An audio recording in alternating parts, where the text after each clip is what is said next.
Hey loves, welcome back to the channel. Okay, we need to have a real moment about what's happening in fashion right now. Like, not just the runway trends or who sat front row at Prada, but the actual structure of fashion. Because it's changing and not in a way that feels cute or inspiring.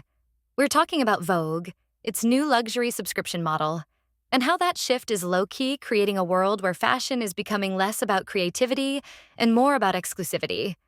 And not just in the limited edition Balenciaga hoodie kind of way, I mean access to even seeing the runway, knowing what designers are doing, and being part of the cultural conversation around fashion.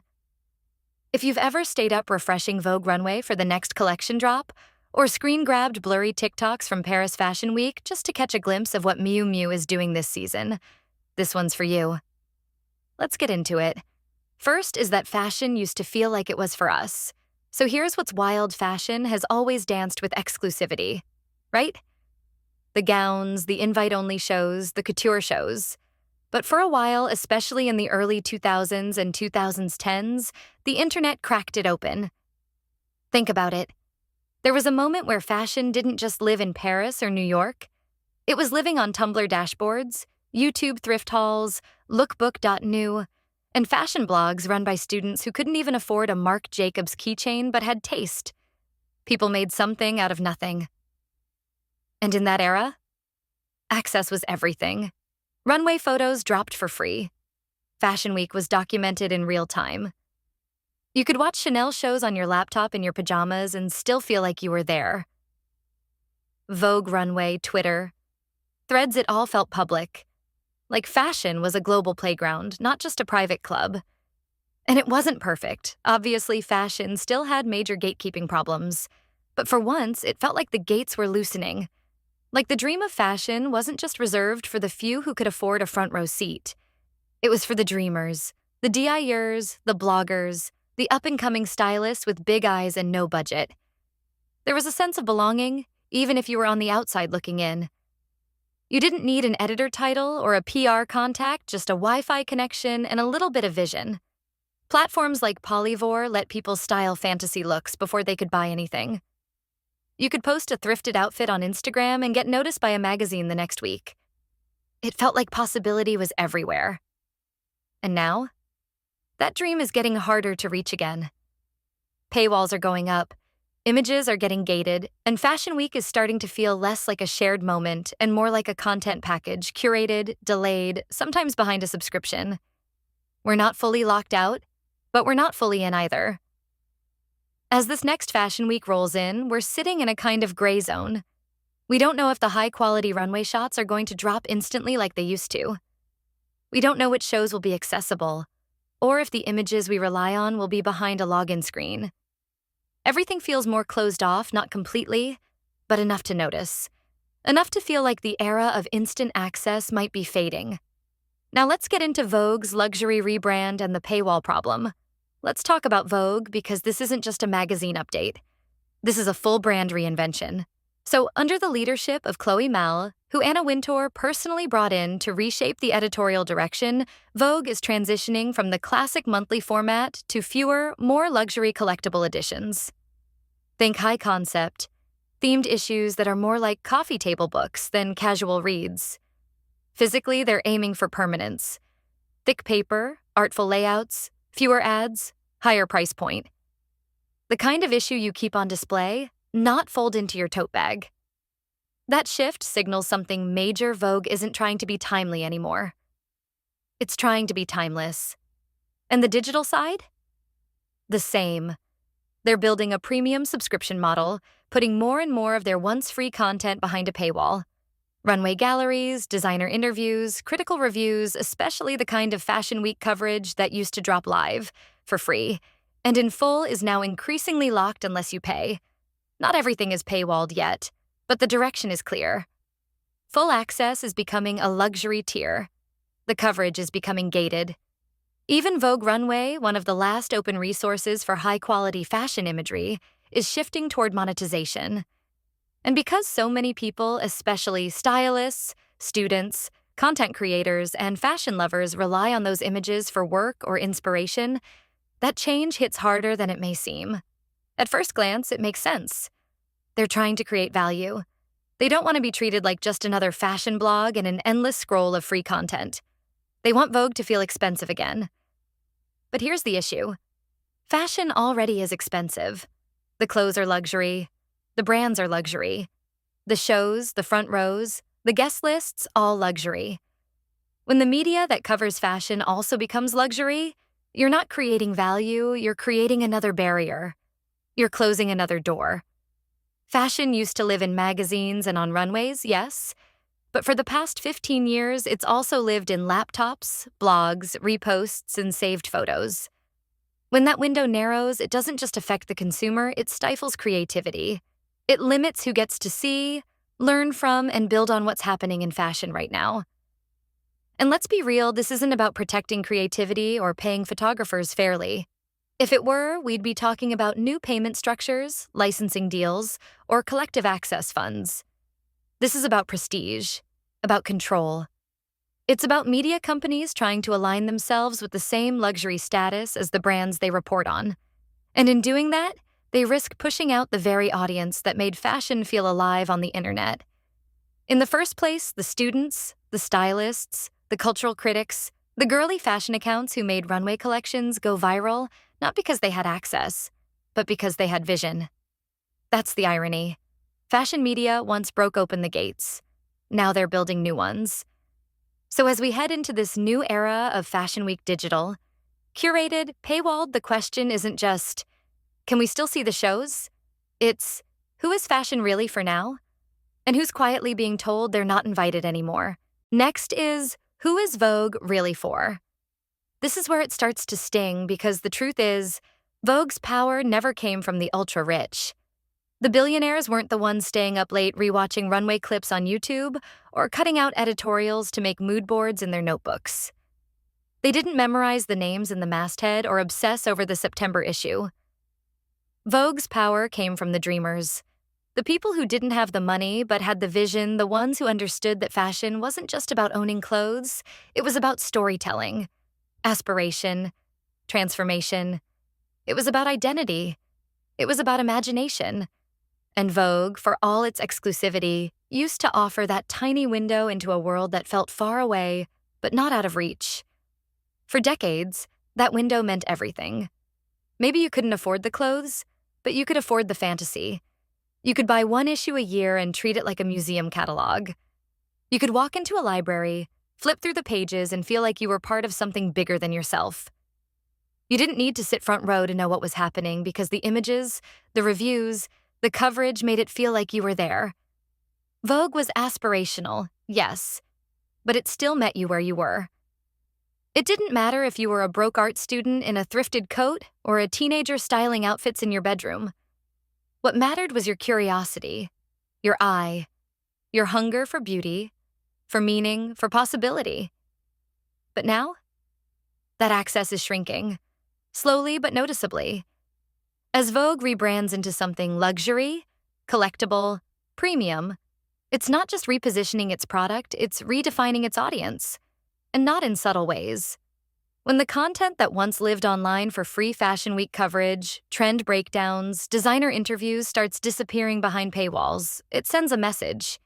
If you can't pay, you can't participate. And that's not just about money, it's about cultural permission. It's about saying fashion isn't meant to be interpreted, critiqued, or loved unless you can afford the key. But that's never been true. The most impactful voices in fashion have rarely come from the top. They've come from the margins, from those who see fashion not just as commerce, but as art, rebellion, identity, play. And those people are now being priced out of the conversation. So when we ask, who is Vogue really for? We have to be honest about what's happening. Because it's not just a media strategy. It's not just about brand alignment. It's about erasure. It's about slowly phasing out the kind of readers who made fashion culture and replacing them with silent consumers who treat fashion like status, not story. The shift to luxury media isn't just about aesthetics, it's about control. Control over who gets to see, who gets to speak, who gets to define taste. And in that equation, the youth with big ideas but small budgets, the self-taught stylists, the DIY fashion girls, they're no longer considered part of the audience. Not because they lost interest, but because they no longer fit the profile Vogue is selling to advertisers and investors. And that's dangerous. Because when you take fashion away from the people who love it for what it means, not just what it costs you, hollow it out. You make it smaller.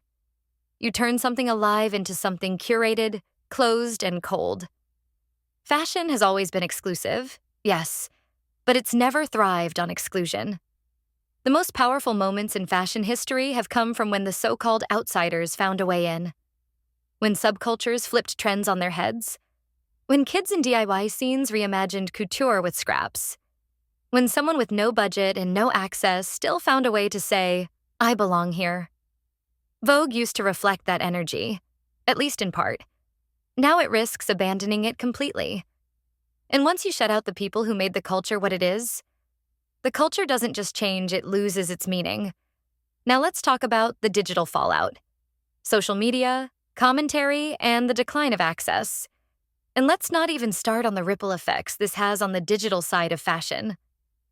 For over a decade, independent creators have carried a massive portion of fashion discourse online, from YouTubers doing 45-minute deep dives into Margiela's artisanal collections, to TikTokers breaking down the symbolism in McQueen's early work, to stylists on Twitter, or X, live commenting runway shows as they drop.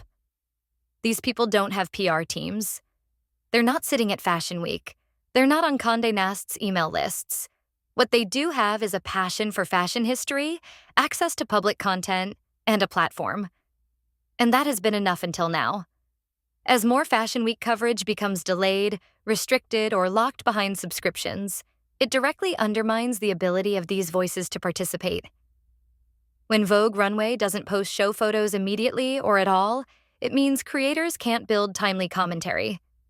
When high-res images are only available to subscribers, it impacts students making portfolios, mood boards, or visual essays. When backstage videos and exclusive interviews are behind a paywall, the people who rely on that content to learn, teach, or create are just shut out. And we're not just talking about influencers. We're talking about people documenting fashion's legacy. People archiving shows, dissecting construction techniques, or helping young audiences understand fashion as art, culture, and politics, not just luxury shopping.